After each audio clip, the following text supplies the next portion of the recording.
Hello, everybody. Welcome back to episode number 17 here in the Happy Space Prison.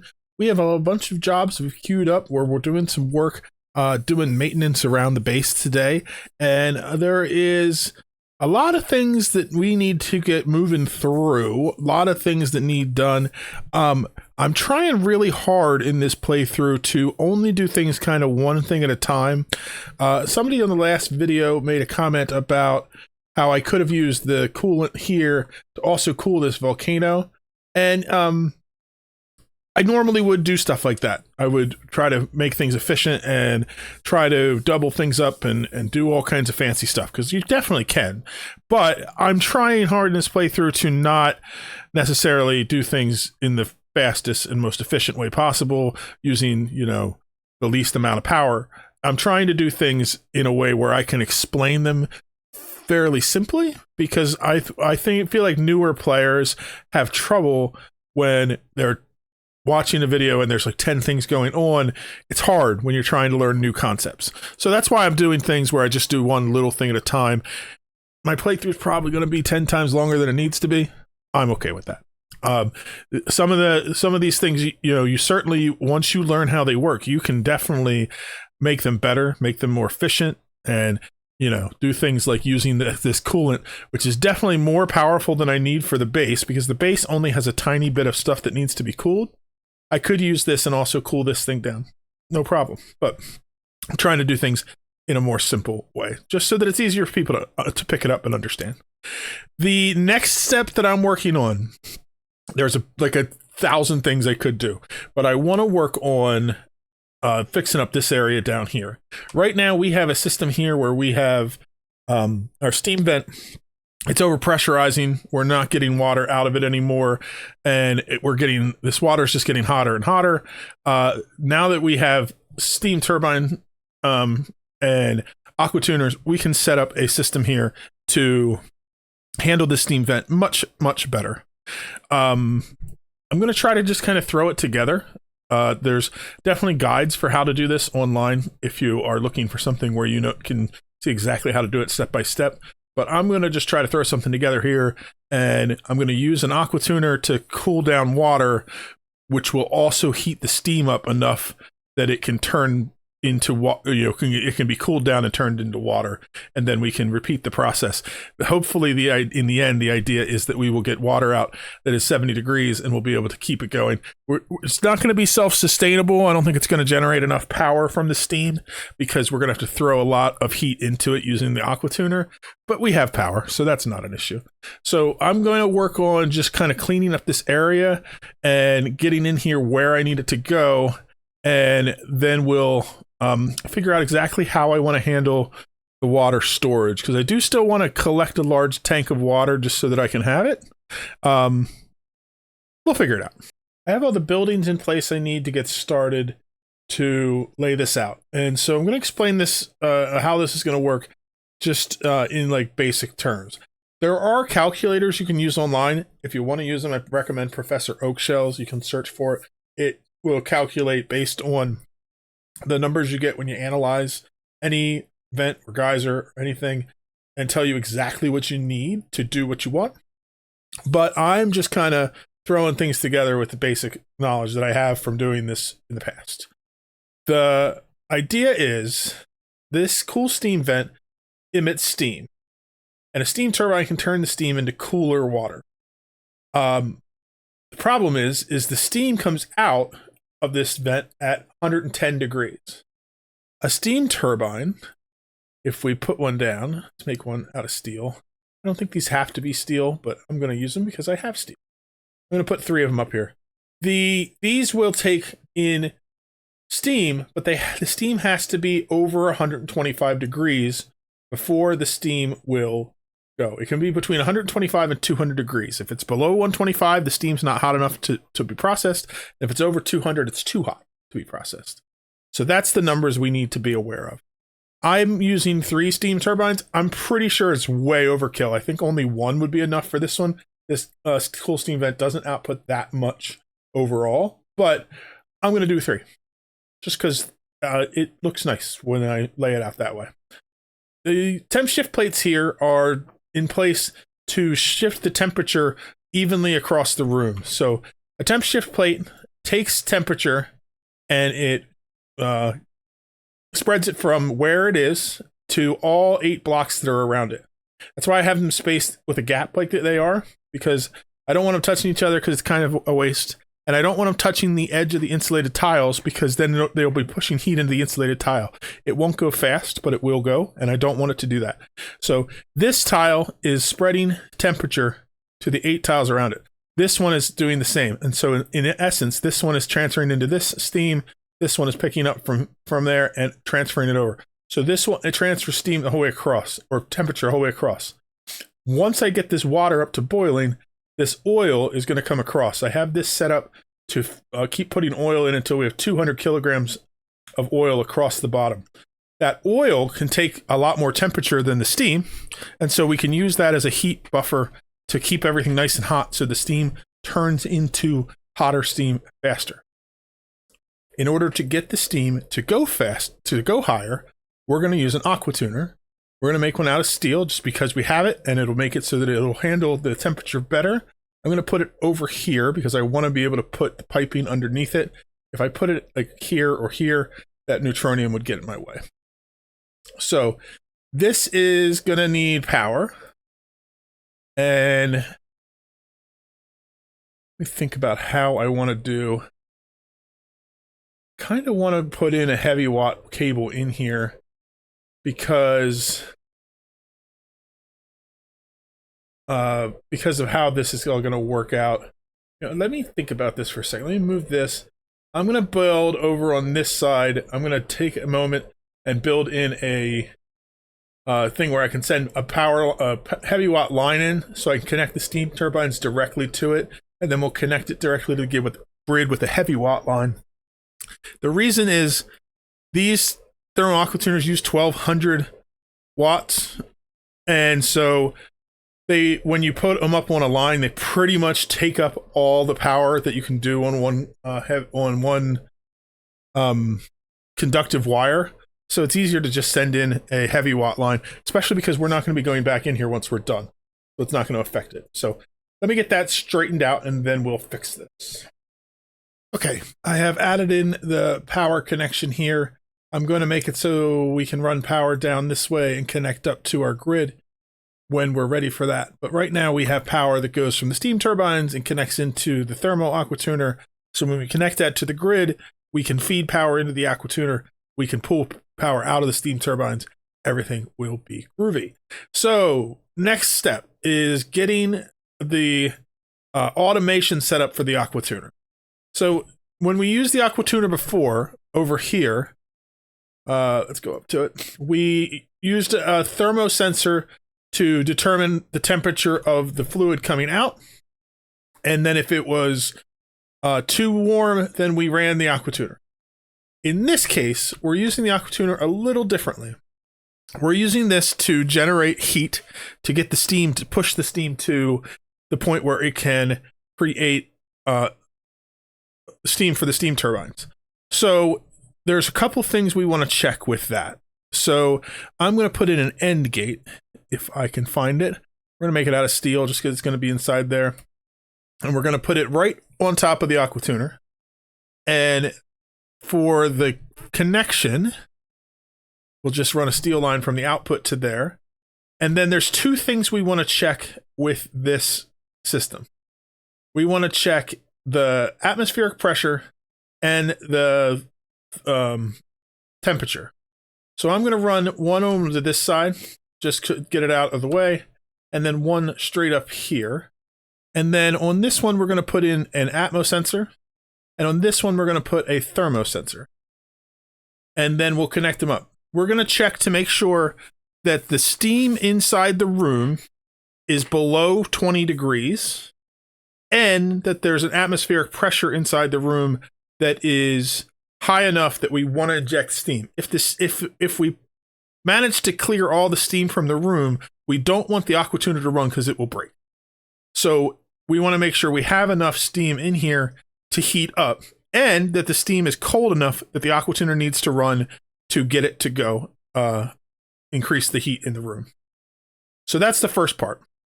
The next thing we want to work on is the plumbing for our aqua tuner. So we're going to put a bridge underneath, and then we're going to run some piping from that. So we're going to go like this, and we're going to come up this way.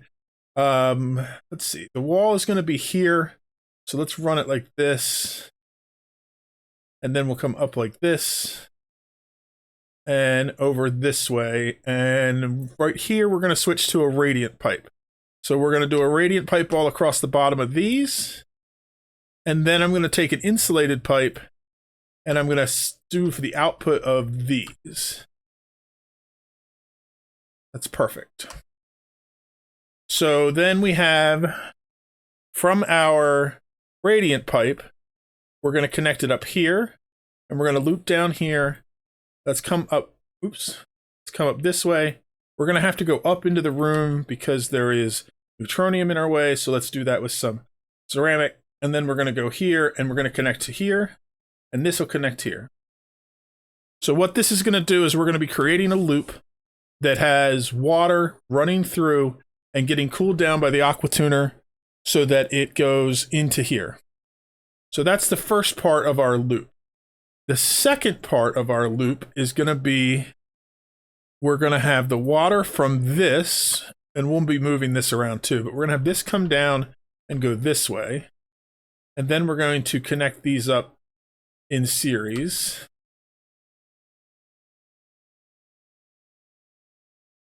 And so this is going to be like an input tank for water so that we have a large buffer of water coming in that has not been processed through our system yet.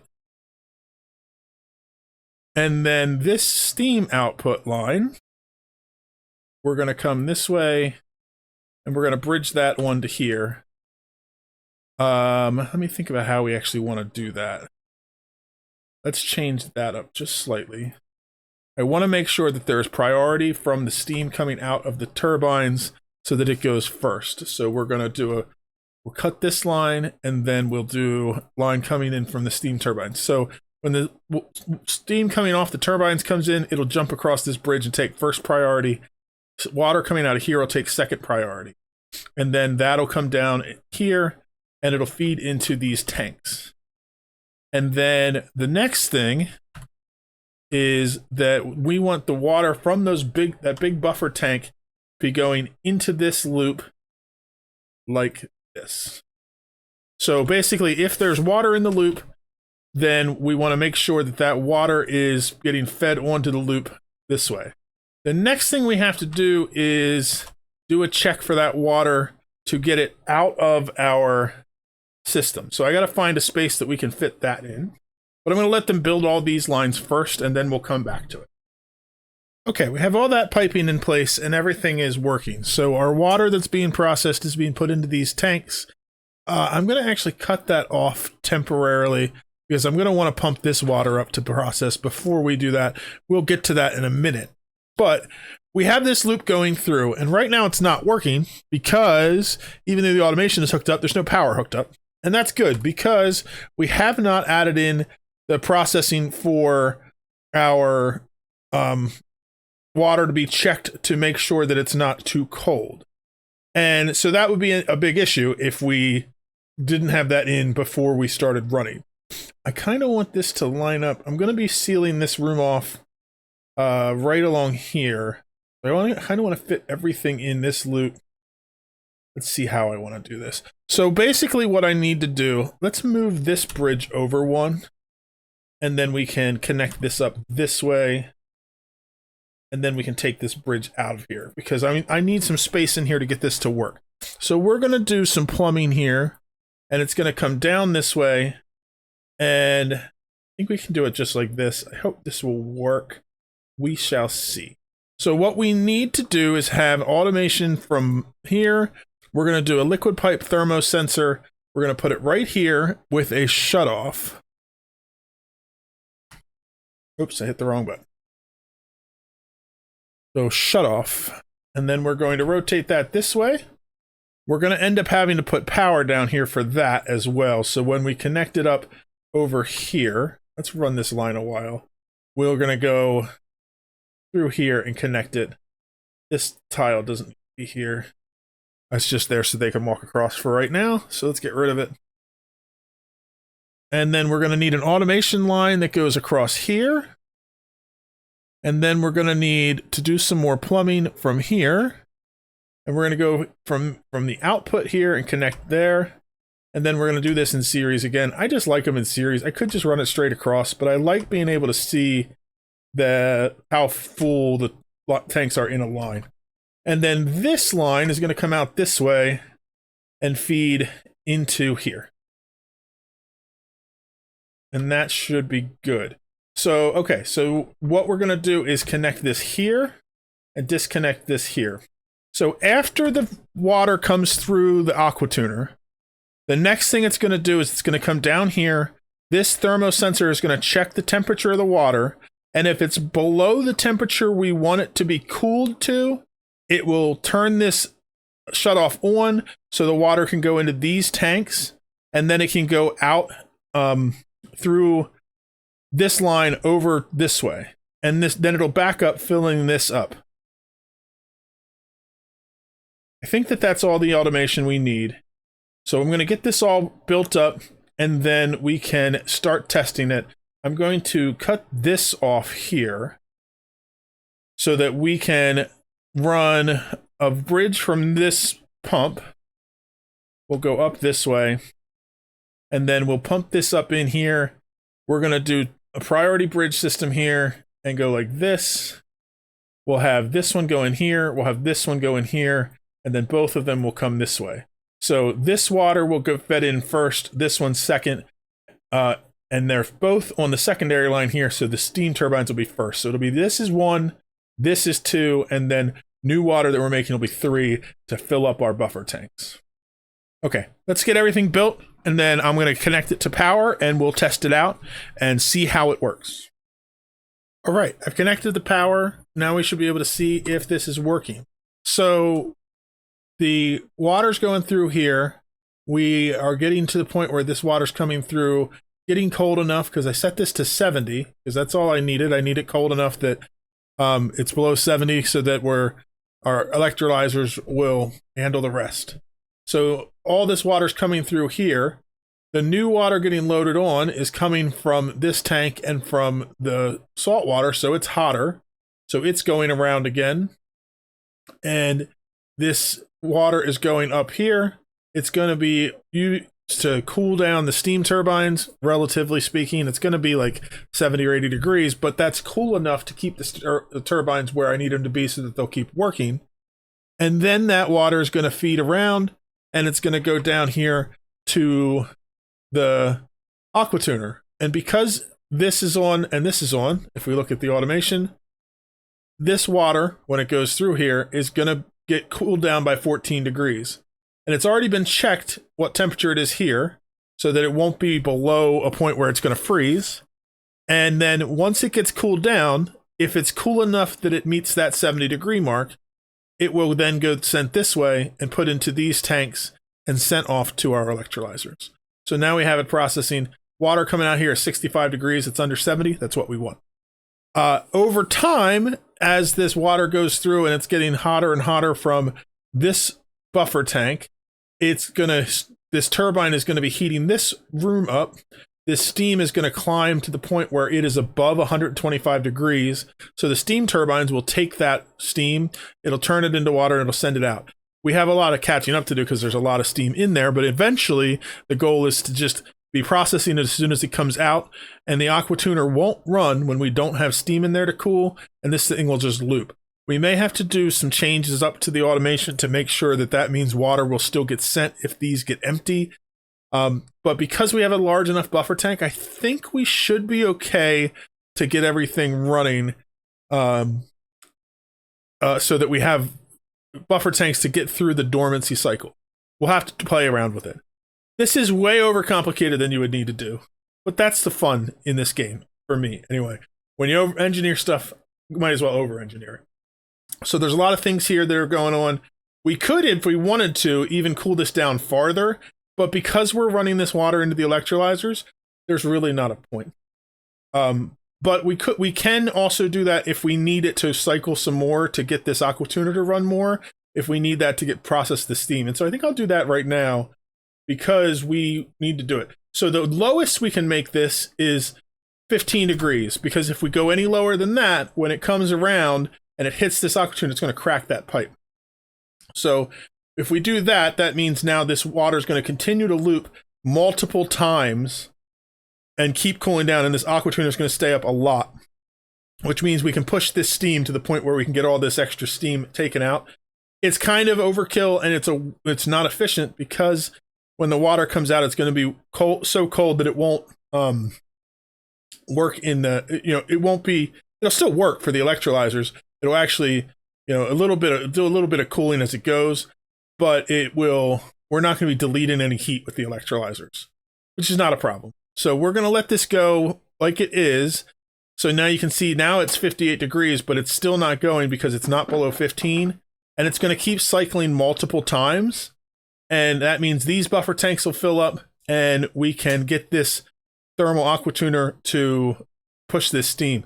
We have a big buffer of hydrogen. Actually, we don't have a ton of hydrogen, and we have a big buffer, but we have a big buffer of oxygen. We'll have to keep an eye on watching that to make sure that the hydrogen is staying enough to keep our power running. We may have to change some things up there. You can see this crude oil is getting hotter. It's starting to boil the water that's here.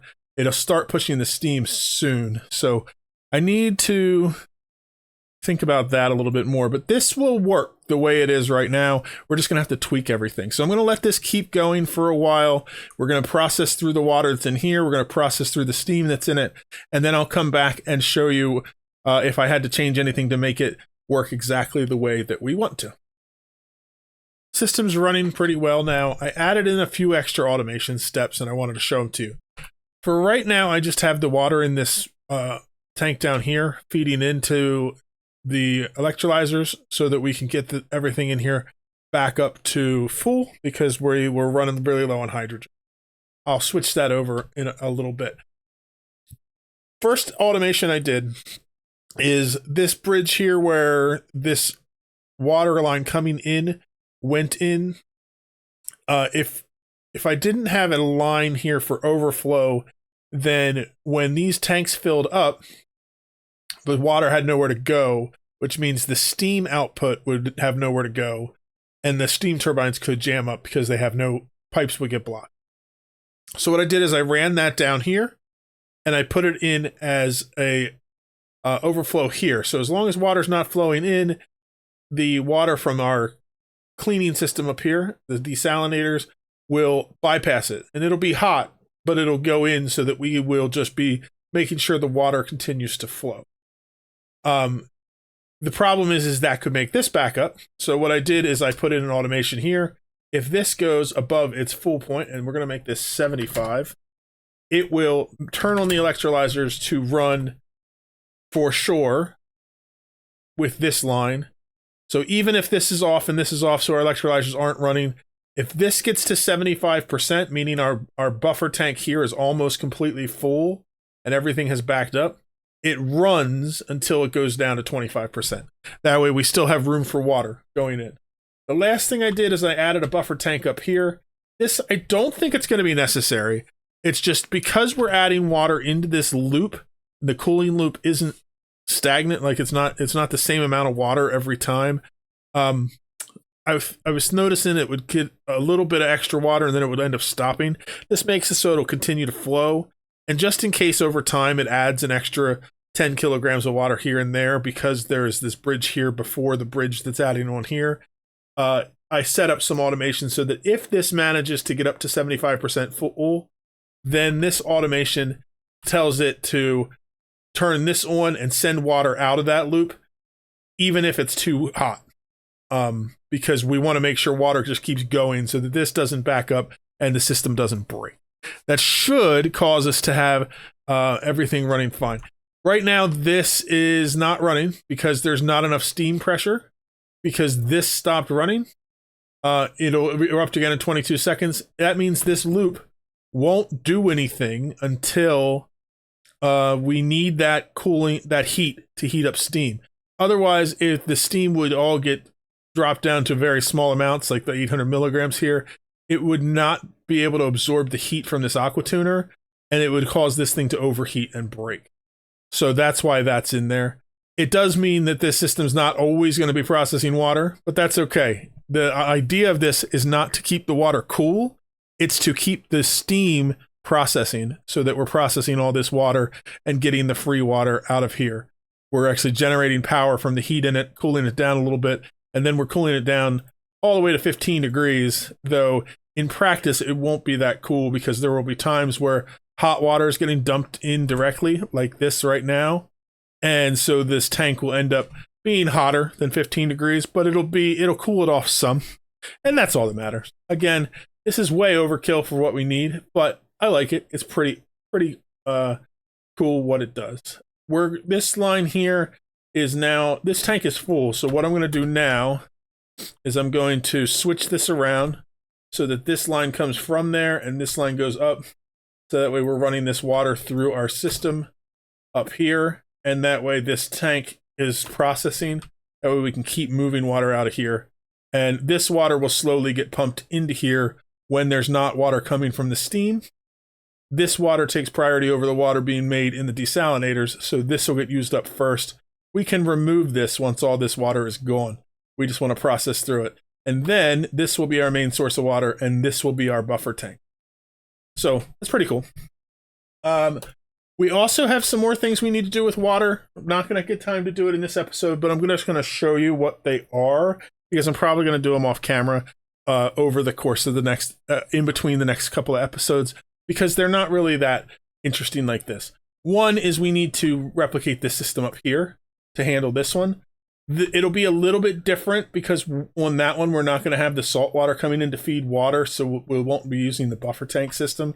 This will just be using the water or the steam that is condensing off of it.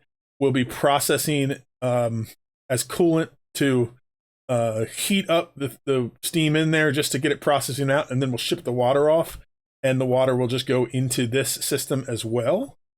So it's not going to be that interesting. It'll be exactly the same as we just did. So I'll do that at some point off camera and get this water processing as well.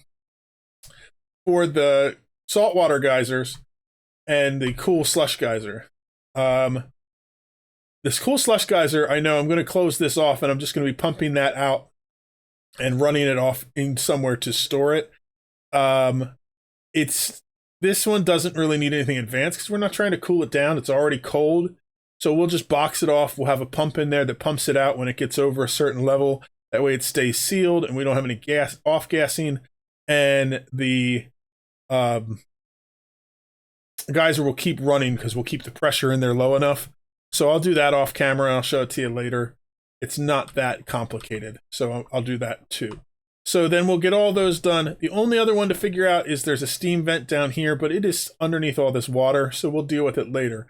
We have bigger things to deal with before that because this system down here is not working well at all because A, we're getting molten slicksters and it's mixing with our oil. Everything down here is overheating and I just want to fix this and move it. I also want to finish this entire carbon district down here so that we can clean this up and start working on oil and petroleum and slicksters and all that down here. So we're probably going to shift gears and focus on this next.